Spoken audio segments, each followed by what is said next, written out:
நேயர்களே, நீங்கள் கேட்டுக்கொண்டிருப்பது பவுடா ரேடியோ 90.4 பண்பலை விழுப்புரம். நிகழ்ச்சியில் இனி அடுத்து வருவது புனித வெள்ளி சிறப்பு நிகழ்ச்சி. புனித வெள்ளி குறித்து தனது கருத்துக்களை நேயர்களோடு பகிர்ந்து கொள்கிறார் திருமதி டி.கே. செல்வமேரி சந்திரிகா, முதுகலை தமிழாசிரியர், வள்ளலார் அரசு மேல்நிலைப்பள்ளி, கண்டமங்கலம், விழுப்புரம் மாவட்டம். அனைவருக்கும் வணக்கம்.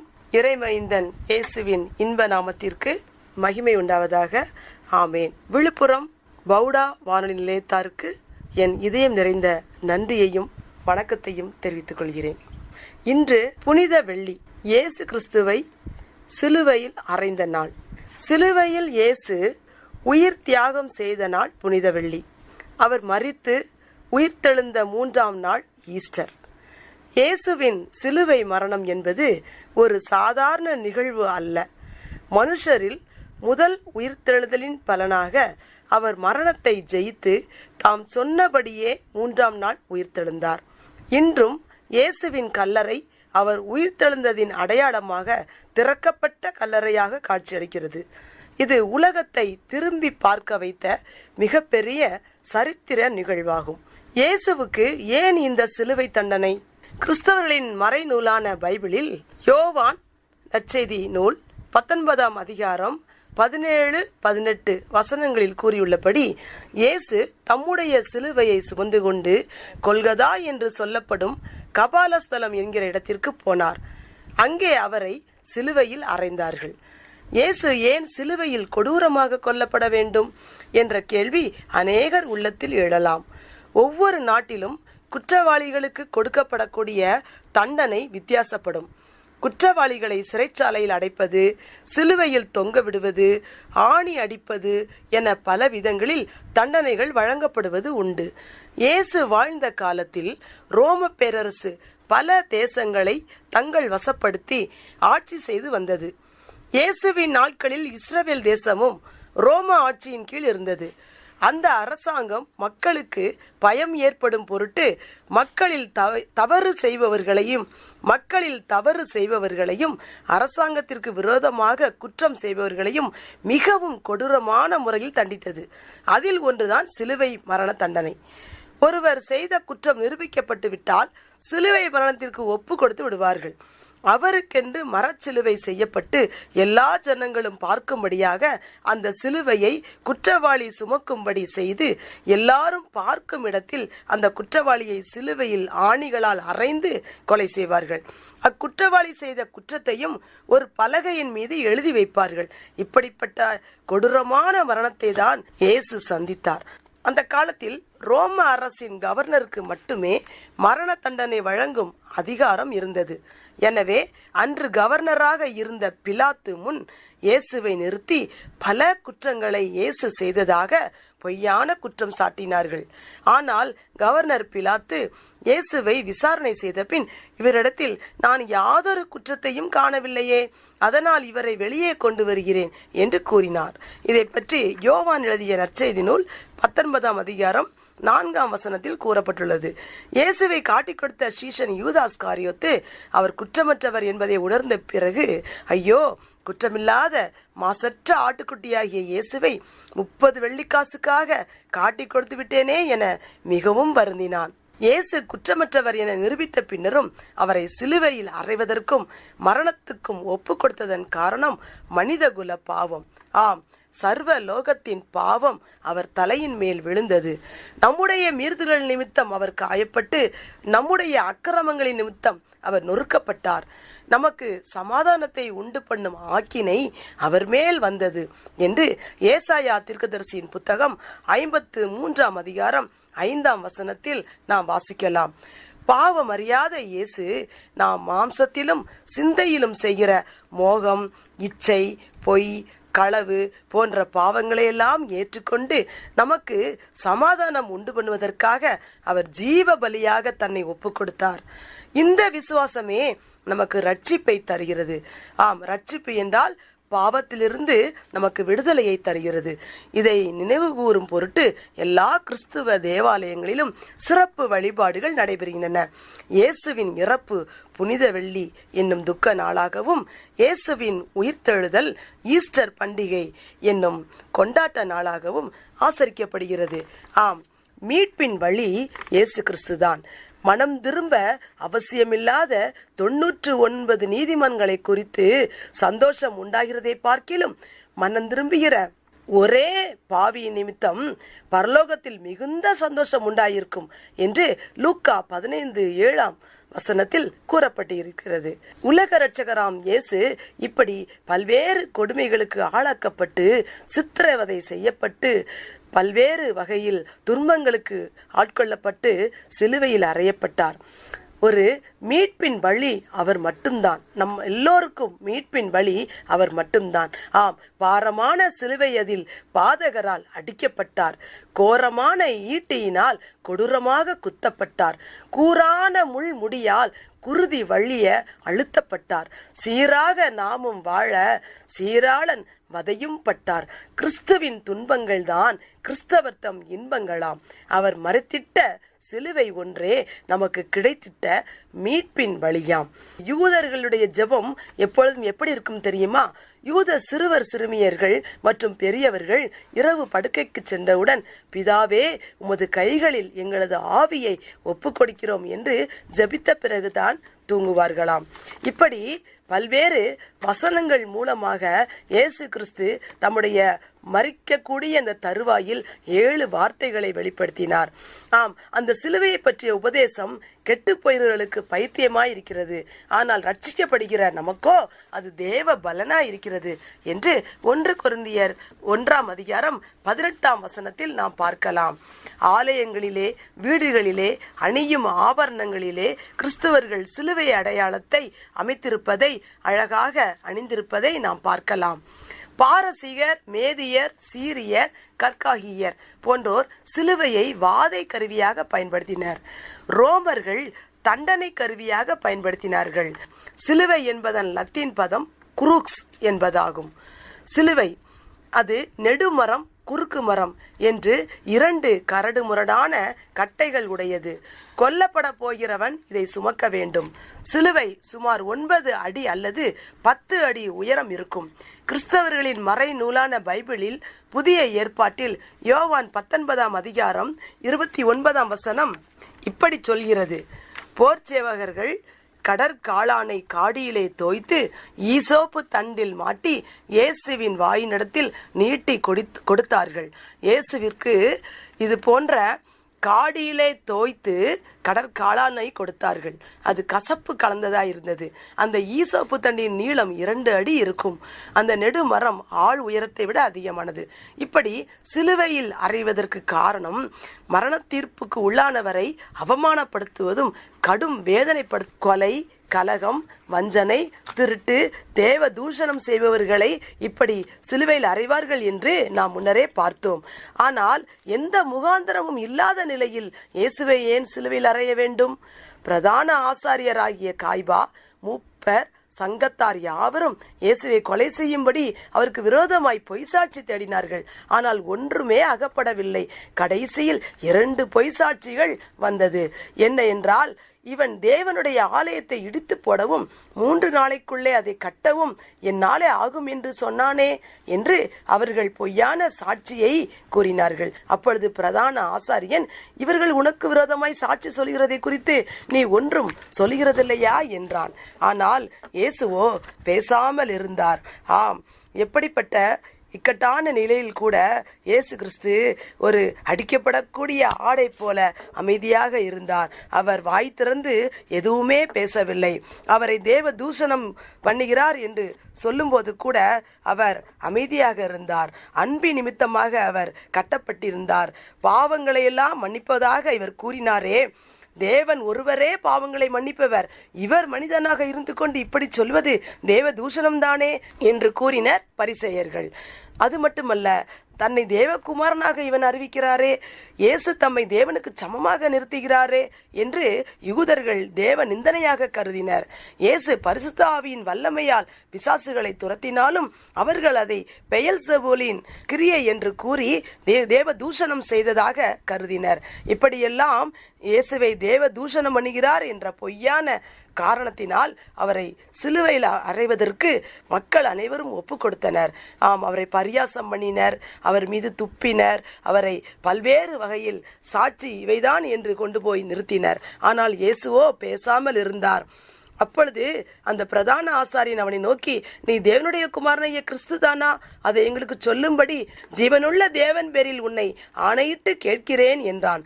அதற்கு இயேசு, நீ சொன்னபடிதான். அன்றியும் மனுஷகுமாரன் சர்வ வல்லவருடைய வலது பாரிசத்தில் வீற்றிருப்பதையும் வானத்தின் மேகங்கள் மேல் வருவதையும் இது முதல் காண்பீர்கள் என்று உங்களுக்கு சொல்லுகிறேன் என்றார். அப்பொழுது பிரதான ஆசாரியன் தன் வஸ்திரங்களை கிழித்து கொண்டான். இவன் தேவதூஷணம் சொன்னான் என்றான். இதற்கு மேல் நமக்கு சாட்சிகள் வேண்டியதென்ன என்று அவர்கள் ஒருவருக்கொருவர் முறுமுறுத்தார்கள். இப்படி இயேசு கிறிஸ்துவை சிலுவையில் அறைவதற்கு அவர்கள் ஒப்பு கொடுத்தார்கள். ஆனால் பெரிய வெள்ளிக்கிழமைக்கு முந்தின நாள் இயேசு கிறிஸ்து தம்முடைய சீசர்களுக்கு அவர்களது பாதங்களை எல்லாம் தண்ணீரால் கழுவினார். தாழ்மையின் சிந்தையை அவர் கற்றுத்தருகிறார். புனிதமிகும் யாத்திரையை தொடங்க எண்ணி பொன்மனது இயேசுபிரான் சடங்கு செய்தார். மனிதர்களில் உயர்ந்தோரின் காலை தொட்டு மற்றவர்கள் கழுவி அதை துடைக்க வேண்டும். இளையதொரு சடங்கு அந்த நாளில் உண்டு. எளிமையுற இயேசுபிரான் பாத்திரத்தில் முனைவரையில் ததும்புகின்ற நீர் எடுத்து முழந்தாளில் மண்டியிட்டார் சீடர் முன்னே என்கிறார் கவியரசு கண்ணதாசன் இயேசு காவியம் என்ற நூலில். தொடர்ந்து இயேசு சீடர்களுடைய கால்களை எல்லாம் கழுவிய போது, நீங்கள் எல்லாரும் சுத்தமுடன் இருக்கிறீர்கள், அகக்கண்ணால் யூதாஸ் காரியத்தை பார்த்தவாறு சிலரிடத்தில் சுத்தமில்லை என்றார். போதகரும் ஆண்டோருமான நானே பாதத்தை கழுவுகிறேன் என்றால் நீங்கள் பாருங்கள், உங்களது கடமை என்ன? ஆகவே ஒருவருக்கொருவர் தாழ்மையாக இருங்கள் என்று தாழ்மையை நமக்கு கற்றுக் கொடுக்கிறார் இயேசு பெருமான். அதைத்தான் பெரிய வியாழன். தொடர்ந்து பெரிய வெள்ளி நாம் பார்த்தோம். இயேசு கிறிஸ்துவை சிலுவையில் அறைந்த நாள். இயேசு தம் கையால் அந்த பெரிய வியாழன் அன்று அப்பத்தை எடுத்து தம் தந்தையை நோக்கி தொழுது, என் கையில் உள்ளது என் உடல் என்று கூறி எல்லோருக்கும் பிட்டு கொடுக்கிறார். அப்படியே திராட்சரசத்தை எடுத்து ஆசீர்வதித்து, என் கையில் உள்ளது என் ரத்தம், எல்லோரும் பருகுங்கள் என்று கொடுக்கிறார். பொருள்மிக்க பார்வையில் பிறரை பார்த்தார். புன்னகையில் சீடர் பல பொருளை கண்டார். கடவுள் மைந்தன் சொல்லி முடிக்கும் முன் காசு பெற்ற யூதா சீடரும் இடமறிந்து குருக்களும் வேதரும் இவர் திரட்டும் ஆட்களும் வீரரும் தடிகள் சுத்தி அம்புகள் விலங்குகள் தாங்கி அங்கு வந்து குவிந்தனர். தூய மைந்தன் போல் ஒரு சீடரும் தோற்றம் தனில் இருப்பதால் அவர் சாய்ந்த உடல் மண்டியிட்டு அவர் தம்மை முத்தமிட்டு தலையசைப்பேன். உடன் பாய்ந்து நீங்கள் அவரை பிடிக்கவும் பாக்கி காசு கையில் கொடுக்கவும் என்றான் யூதாஸ்காரியோத்து. ஆளும் பிலாத்திடம் இயேசுவை கொண்டு ஆணவ மூப்பர்கள் வந்தனர். ஆணவ மூப்பர்கள் ஆளும் பிலாத்திடம் இயேசுவை கொண்டு வந்தனர். கலிலேயா முதல் எருசலேம் வரை கலகம் புரிந்தவன் இவன் என கடல் அலையலையாய் மக்கள் கத்தினர். காட்டு மனிதனின் சொல்லிலே சிக்கி கட்டளையிட்டனன் ஆளுநன். கொடும் சாட்டை அடிதர கூறினன். அவர் சால்வையை வீரர்கள் நீக்கினர். மக்கள் காட்டிய தூண் ஒன்றில் சாய்த்தனர். அவர் காலை தலையை பிணைத்தனர். வன வேட்டையில் நாயெனச் சூழ்ந்தனர். அங்கு வெள்ளம் என்று ஓடி அடித்தனர். கொல்லும் சிலுவையில் என்றனர். ஐயகோ, பாதகர் குழுமி சொற்ற பழிப்புரை என்னும் கொள்ளி ஏதமில் கருணை எம்மான் இதயத்து ஊன்ற ஊன்ற வேதனை உழந்து சிந்தை வெந்து புண்பட்டாரல்லா நோதக சினந்தோர் மாற்ற நுவன்றினர் கரும நோக்கி என்று எச்சையை கிட்டினார் ரட்சணிய யாத்திரிகத்தில் அழகாக படம் பிடித்து காட்டுகிறார். நோதக சினந்தோர் மாற்ற நுவன்றினர் கரும நோக்கி. அவரை சுற்றிருக்கக்கூடிய அத்துணை பேரும் அவரை பழித்து பொய்யான சாட்சிகள் எல்லாம் கூறி இகழ்வாய் பேசினாலும் கருணையே வடிவான எம்பெருமான் இயேசு கிறிஸ்து அந்த வேதனையிலே உழன்று சிந்தையெல்லாம் நொந்து புண்பட்டு இதயம் காயப்பட்டு இருந்தால் கூட இவர்கள் அறியாமல் செய்கிறார்கள். பிதா தனக்கு உத்தரவிட்ட அந்த வாக்கின்படியே தன்னுடைய வேலையை செய்து முடிப்பதே பெரும் பாக்கியம் என கருதி அமைதியாக இருந்தார். எத்தனையோ பாவிகளின் பாவத்தை எல்லாம் தன் தோளில் ஏற்றுக்கொள்ள உத்தமனார் சிலுவையினை உடல் வைத்து அதன் மீது உள்ளம் வைத்தார். ஊன் உடலம் தள்ளாட உதிரமெல்லாம் ஆறாக உலகநாதன் வானும் இழும் மலை போல தேகமெல்லாம் வியர்வை வர மண்ணில் வீழ்வார். ஆனவரை சாட்டையடி கொடுப்பார்கள், மறுபடியும் ஐயன் நிற்பார். வானவரின் திருக்குமரன் முகம் காண மாந்தரெல்லாம் வந்தார் அங்கே. போதனையை சொன்னவர்க்கு வேதனையும் சோதனையும் பொறுமைதானே. மதலையிலே பார்த்திருந்த மரியாளாம் மாதா இவ்வடிவம் பார்த்தாள். முதலைகளின் வாய்ப்பட்டு சிதைவுற்ற தன் மகனின் முகத்தை கண்டாள்.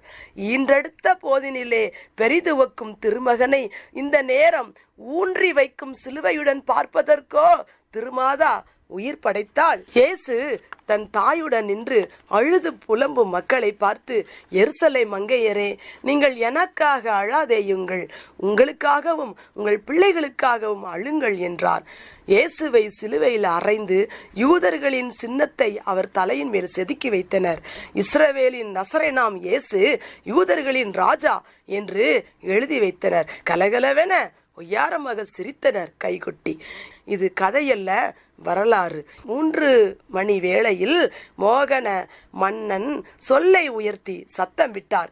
தாரணி ஒடுங்க, இறைவா இறைவா என்னை கைவிட்டாய், ஏன் என்னை கைவிட்டாய், இறைவா இறைவா ஏன் என்னை கைவிட்டாய். தாகம் எனக்கே சாற்றினார் இயேசு. கசப்பு கலந்த காடியை கொடுத்தார்கள் என்று நாம் அப்பொழுதே பார்த்தோம். அதன் பிறகு எல்லாம் முடிந்தது என்று கூறி, அன்பு தந்தையே, என் ஆவியை உமது கைகளில் ஒப்படைக்கிறேன் என்ற மொழியோடு அவர் ஜீவனை விட்டார். தீர்ப்புக்கு உள்ளானவனை சிலுவையில் அறையும் முன்பதாக அடிப்பது ரோமருக்கு வழக்கம். அடிமை வாரினாலும் சுயாதீனமானவன் தடியினாலும் அடிக்கப்படுவார்கள். இயேசுவையோ வாரினால் அடித்தார்கள். கொல்கதா மலையில் கபாலஸ்தலம் என்ற இடத்தில் ரோம போர் சேவகர்கள் இயேசுவை சிலுவையில் அறைந்தார்கள். ஆம், இயேசு கிறிஸ்து தன்னையே பலியாக தந்த இடம் சிலுவை. அவர் ஏற்படுத்திய கிறிஸ்தவ மார்க்கத்தின் அடையாளமானது சிலுவை. சிலுவை தியாகத்தின் சின்னம், அது புனித சின்னம். விலை மதிப்பில்லாத தன்னுடைய சரீரத்தை நம்முடைய ரட்சிப்புக்காக விலை கிரயம் செய்ய கொடுத்த சின்னம் சிலுவை. அந்த சிலுவையில் நமக்காக இயேசு சிந்திய இரத்தத்தால் தான் நமக்கு பாவ மன்னிப்பு உண்டு. ஆகவே சத்துரு மேல் ஜெயம் கொள்கிற சிலுவையை நோக்கி பார்த்து நம் பாவம் நீங்கி நாம் சுத்தமடைய வேண்டும். இயேசு அந்த ஈன சிலுவையிலே அவர் மொழிந்த 7 வார்த்தைகள் இதோ: பிதாவே, இவர்களுக்கு மன்னியும், தாங்கள் செய்கிறது இன்னதென்று அறியாதிருக்கிறார்களே என்று முதல் வசனமாக வார்த்தையாக கூறுகிறார். பிதாவை நோக்கி அவர் இவ்வாறு கூறுகிறார். இவர்கள் தன்னை அடிக்கிறவர்கள், துன்பப்படுத்துகிறவர்கள், தனக்கு மிகவும் தொந்தரவு செய்து காயப்படுத்துகிற அனைவரையும் மன்னிக்குமாறு அவர் சிலுவையில் மொழிந்தார். இந்த முதல் வார்த்தை. 2வது வார்த்தையாக, இன்றைக்கு நீ என்னுடனே கூட பரதீசையில் இருப்பாய் என்றார். இயேசுவினுடன் கூட 2 கள்வர்களும் அறையப்பட்டனர். அதாவது 2 கள்வர்களுக்கு நடுவே இயேசுவை சிலுவையில் அறைந்தனர். ஏனெனில் இவர்களைப் போல குற்றம் செய்தவர் என்பதன் அடையாளமாக அவரை அதிகமாக அவமானப்படுத்த வேண்டும் என்ற நோக்கத்திலே 2 கள்வர்களுக்கு மத்தியில் அவரை அறிந்தனர். அப்பொழுது கூட ஒரு கள்வன் கடைசி நேரத்திலே மனம் திரும்பினான்.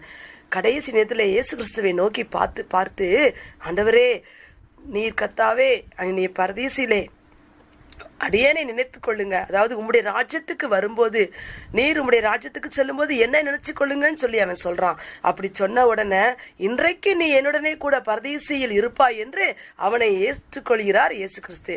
ஆம், மனம் திரும்பக்கூடிய அந்த மனதை ஆண்டவர் பார்க்கிறார். பாவத்திலிருந்து மன்னிப்பு கேட்டு உண்மையாக மனம் திரும்பக்கூடிய அந்த திருடனை கூட அவனுடைய கடைசி நேரத்திலே மன்னித்து அனுபவத்தை பெற்ற, மன்னிப்பின் அனுபவத்தை பெற்ற அவனை ஏற்றுக்கொள்கிறார். மன்னித்து இயேசு கிறிஸ்து மன்னிப்பை வழங்கி இயேசு கிறிஸ்து அவனை ஏற்றுக்கொள்கிறார். அதுதான் இன்றைக்கு நீ என்னுடனே கூட பரதீசில் இருப்பாய் என்றார். 3வது அவர் சிலுவையில் அறைந்த போது அந்த நேரத்திலே சொன்ன 3வது வார்த்தை, ஸ்திரீயே, அதோ உன் மகன், அதோ உன் தாய் என்று யோவான் 19ஆம் அதிகாரம் 26வது வசனத்திலே பார்க்கிறோம். மகன் எப்படி தன்னுடைய தாயை நோக்கி ஓடுவானோ அதே போல தனக்கு அன்பாயிருந்த சீஷனை தன்னுடைய தாயாகிய மரியாளிடம் ஒப்படைக்கிறார் இயேசு கிறிஸ்து. தொடர்ந்து 4வது வார்த்தையாக, என் தேவனே என் தேவனே ஏன் என்னை கைவிட்டீர் என்று அவர் கதறுகிறார். அடுத்து இயேசு கிறிஸ்து 5வது வார்த்தையாக தாகமாயிருக்கிறேன் என்றார். அவருக்கு ஆத்ம தாகமும் இருந்தது. தன்னுடைய மேனி வறண்டு அப்படியே தவிப்புடன் இருக்கக்கூடிய நேரத்தில் இயல்பான, அவர் மனித சாயலாக பிறந்ததால் மனிதனுக்கு இயல்பாக ஏற்படக்கூடிய தாகமும் அவருக்கு இருந்தது. ஆம், அது அந்த நேரத்தில் கூட தாகத்திற்கு கசப்பு கலந்த காடியை குடிக்க கொடுத்தார்கள். எவ்வளவு வேதனையான ஒரு விஷயம் இது! எப்படிப்பட்ட ஒரு கொடூரமான சிந்தை! இதை குறித்து யோவான் 19ஆம் அதிகாரம் 28வது வசனத்திலே நாம் பார்க்கிறோம். இன்றும் இயேசு கிறிஸ்து நம்மீது அவர் தாகமாயிருக்கிறார். தம்முடைய பிள்ளையாக அவர் நம்மை ஏற்றுக்கொள்வதற்காக தாகமாயிருக்கிறார். தொடர்ந்து 6வது வார்த்தையாக எல்லாம் முடிந்தது என்று யோவான் 19ஆம் அதிகாரம் 30வது வசனத்திலே கூறுகிறார். தொடர்ந்து, அதாவது எல்லாம் முடிந்தது என்றால் தாம் இந்த பூமிக்கு வந்ததனுடைய நோக்கம், அந்த வேலை, பிதா தன்னை அனுப்பி தன்னுடைய பிதாவுக்கான வேலைகளெல்லாம் அவர் செய்து முடித்து தன்னுடைய பணியை சிறப்பாக செய்ததை நினைத்து எல்லாம் முடிந்தது என்று அவர் அந்த வார்த்தையை மொழிகிறார். பிதாவே, அடுத்து 7வது வசனத்தின், பிதாவே உம்முடைய கைகளில் என் ஆவியை ஒப்புவிக்கிறேன் என்று கூறி லூக்கா எழுதின சுவிசேஷத்தில் நாம் பார்க்கிறோம். இப்படி முதல் வசனத்தில் அவர் பிதாவே என்று தொடங்கி 7வது வார்த்தையாகவும் பிதாவே என்று அவர் முடிக்கிறார். ஆக இயேசு சிலுவையில் இந்த 7 வார்த்தைகளை எல்லாம் கூறி தன்னுடைய ஆவியை விடுகிறார். அதன் பின்னர் அவரை அடக்கம் செய்தனர். ஆம், இப்படிப்பட்ட இயேசு கிறிஸ்து அவருடைய மகத்துவம் மிகவும் பெரியது. அவர் இந்த லெந்து ஒப்புரவாகுதலின் காலம் என்பது சங்கீதம் 85 முழுவதும் நாம் பார்க்கலாம். கர்த்தாவே, உம் பிரியத்தால் யாக்கோபின் சிறையிருப்பை திருப்பி ஜனத்தின் அக்கிரமத்தை மன்னித்து மக்களின் பாவங்களையெல்லாம் மூடி உக்கிர எரிச்சலை விலக்கினீர். எங்களை உயிர்ப்பித்து மகிழ்ந்திட பண்ணுவீர். கிருபையை காண்பித்து ரட்சிப்பை அருளுவீர். மதிகேட்டுக்கு திரும்பாமல் சமாதானத்தால் காப்பீர். தேவனுக்கு பயந்தவர்களுக்கு ரட்சிப்பு என்றவரே, கிருபை சத்தியம் சந்திக்க, நீதி சமாதானம் முத்தமிட, சத்தியம் பூமியில் முளைக்க, நீதி வானத்தில் தாழ பார்க்க, தேசம் தன் பலனை கொடுக்க, நீதி உமக்கு முன்னாக செல்ல, நன்மையானதை தருவீர். உம் அடிச்சுவடுகள் வழி எங்களை நிறுத்துவீர் என்று சங்கீதம் 85 நாம் பார்க்கலாம். சிறுமைப்பட்டவர்கள் மீது அன்பு கொண்டவர் இயேசு. விளிம்பு நிலையில் இருக்கிறவர்களை ரட்சிக்கிறவர் இயேசு. ஆம், ஏதேன் தோட்டத்தை பார்க்காதீர், அங்கே பாம்பு உண்டு. கெத்செமனே தோட்டத்தை பாருங்கள், அங்கே இயேசுவின் பாடுகள் உண்டு. சீனாய் மலையை பார்க்காதீர், அங்கே சட்டம் உண்டு, சாட்டையடி உண்டு. கொல்கதா மலையை நோக்குங்கள், அங்கே மன்னிப்பு உண்டு. கானான் தேசத்தை பார்க்காதீர், அங்கே சோதனை உண்டு. கல்வாரியை நோக்கி பாருங்கள், அங்கே நித்திய ஜீவன் உண்டு. அந்த யூதாஸ் காரியோத்து 30 வெள்ளிக்காசுக்காக குற்றமில்லாத மாசற்ற இயேசு கிறிஸ்துவை காட்டி கொடுத்தானே, அதற்கு அடிப்படை காரணம் என்னவாக இருந்திருக்கும் என்று யோசித்து பார்த்தேன். இதோ உருவானது இந்த கவிதை. நெஞ்சு பொறுக்குதில்லையே. யூதாஸின் தோல்வியை நினைக்கையிலே அன்பின் அவதாரத்தை அடையாளம் காட்டிட அடிப்படை காரணம் என்ன? 30 வெள்ளி முதன்மை என்றால் முத்தமிட்டு முகவரியை காட்டி இருக்க மாட்டான். அற்ப பொருள் ஆசை என்றால் அடுத்த நொடி ஆலயத்தில் வீசி இருக்க மாட்டான். பணம் சம்பாதிக்கும் நோக்கம் என்றால் பாமரர் கூட்டத்தில் சேர்ந்திருக்க மாட்டான். அடிமையின் கிரயம் தேவை என்றால் ஆண்டவர் பின்னால் சென்றிருக்க மாட்டான். அதனால் பொருளாசை இவனிடம் தோற்றதுண்டு. மதிப்பு மரியாதை வேண்டும் என்றால் செம்படவர் 11 பேருடன் பழகி இருக்க மாட்டான்.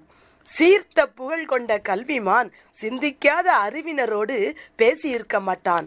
கலிலேய சீஷர்களுள் கண்மலையாம் சீமோனை கூட்டத் தலைவனாக ஏற்றிருக்க மாட்டான்.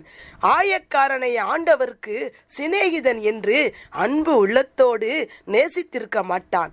அதனால் பெருமை இவனிடம் தோற்றதுண்டு. மேன்மையை விரும்பி சென்றிருந்தால் மேய்ப்பன் இயேசுவை தொடர்ந்திருக்க மாட்டான். கபடற்ற உத்தமன் நாத்தான் வேலுடன் கைகோர்த்து வெகு தூரம் நடந்திருக்க மாட்டான். கிரேக்க மொழிபெயர்ப்பாளர் அந்திரேயா பிலிப்புடன் யூதேயா வியாபாரியாய் அமர்ந்திருக்க மாட்டான். யவீரின் வீடு, மறுரூபமலை, மகத்தான செய்தி என மூவர் முன்னுரிமையை சகித்திருக்க மாட்டான். அதனால் பொறாமை இவனிடம் தோற்றதுண்டு. உயர்வான பதவி ஆசை என்றால் இறுதி வரை இயேசுவுடன் இணைந்திருக்க மாட்டான். அற்புதம் அடையாளம் கண்ட நொடியில் ஆண்டவரே அடைக்கலம் மறுத்திருக்க மாட்டான். ஆளுகை, உபதேசம், ஆயிரம் மக்கள், 12 சிங்காசனம், பரிசுத்த ராஜ்யம் மறந்திருக்க மாட்டான். ஆயின் பலனை பெரிதாய் நினைத்திருந்தால் அதிகாரிகளை பகைத்து பேசியிருக்க மாட்டான். அதனால் ஏமாற்றம் இவனிடம் தோற்றதுண்டு. உலக சிந்தை வாழ்வு என்றால் உன்னதர் பின்னால் தொடர்ந்திருக்க மாட்டான். கல்லெறியும் யூதர் நாசரேத் மலைச்சிகரம் தப்பியவர் தப்புவார் எண்ணி இருந்தால் துணிந்திருக்க மாட்டான். கிடைத்த பணம், கொழுத்த புகழ் போதுமென்று மனக்கோட்டை கட்டி மகிழ்ந்திருந்தால் மன்னவர் மரணாக்கினையில் மரித்திருக்க மாட்டான். அதனால் எண்ணங்கள் இவனிடம் தோற்றதுண்டு. ஆம், இவன் தனக்கு கொடுத்த அந்த 30 வெள்ளிக்காசை அவன் பயன்படுத்தவில்லை. அவன் அதை குயவர் நிலம் என்ற இடத்திலே போட்டுவிட்டு நான்று கொண்டு இறந்தான். அதனால்தான் அவன் மன்னவர் மரணாக்கினையில் மரித்திருக்க மாட்டான். அதனால் எண்ணங்கள் இவனிடம் தோற்றதுண்டு என்று இந்த கவிதை. 3 வருஷம் ஆண்டவரின் நேசத்தில் பங்கு பெற்ற யூதாஸின் அற்புத பயண வாழ்வு அற்பமாக முடிய காரணம் என்ன? இதயத்தில் வாசம் பண்ணும் இயேசுவின் இதய துடிப்பை புரிந்து கொள்ளாததே. கிறிஸ்துவின் திருமொழி கேட்க மனதில்லாதவனும் வசனம் தன் இருதயத்தை மாற்ற இடம் கொடாதவனும் எத்துணை பாக்கியம் பெற்றும் என்ன பயன்? உள்ளான சுபாவம் மாறாதிருந்தால். அதனால் ஊழியம் இவனிடம் தோற்றதுண்டு. நெஞ்சு பொறுக்குதில்லையே யூதாஸின் தோல்வியை நினைக்கையிலே. ஆம், இயேசு கிறிஸ்து இப்படி யூதாஸ் காரியத்து என்ற ஒரு சீடனால் காட்டி கொடுக்கப்பட்டு சிலுவையில் அறையப்பட்ட போது அவர் 7 மொழிகளை சிலுவையில் மொழிந்தார். அதுதான் புனித வெள்ளியில் சிந்திக்கக்கூடிய வார்த்தைகளாக விளக்கப்படுகிறது. இயேசு கிறிஸ்து கல்லறையில் அவரை தேட வேண்டாம், அவர் அங்கே இல்லை, சொன்னபடியே உயிர்த்தெழுந்தார். உள்ளே நுழைந்து பார்த்தபோது அவர் உடலை காணவில்லை, அவர் உயிர்த்தெழுந்தார். மரணவாதையின் கட்டுகள் அவிழ்ந்தன, மகிமையின் ராஜா உயிர்த்தெழுந்தார். மனுக்குல மீட்புக்காய் மண்ணுலக வேந்தனவர் மாம்சத்தில் கொலையுண்டு ஆவியில் உயிர்த்தெழுந்தார். மரித்தோரிலிருந்து எழுந்த கிறிஸ்து இனி மரிப்பதில்லை. மண்ணில் மடிந்த மற்றவர் எவரும் உயிர்த்ததில்லை. கல்லறை திறந்து காணப்பட்டது, கர்த்தரின் உடலை காணவில்லை. எங்கு சென்றார் என் அருமைநாதர்? எப்போது வருவார்? இதோ நம் வாசலில் வந்து நிற்கிறார், வாஞ்சையோடு அழைக்கிறார். இதய கதவை திறப்போமா? இரட்சகர் இயேசுவை ஏற்போமா? என்னருள்நாதா இயேசுவே, சிலுவை காட்சி பார்க்கையில் பூலோக மேன்மை நஷ்டமே என்று உணர்ந்தேன் என் உள்ளத்தில். கோரச் சிலுவையில் கொல்கதா மேட்டில் ஒற்றை ரோஜாவின் உண்மை புலம்பல். கழுத்தை அறுத்தவனின் கை வலிக்குமே என்று உயிர்விடும் ஆடு வேதனைப்பட்டதாம். நன்மைக்கு நன்மை செய்வது மனித குணம், தீமைக்கு தீமை செய்வது மிருக குணம்.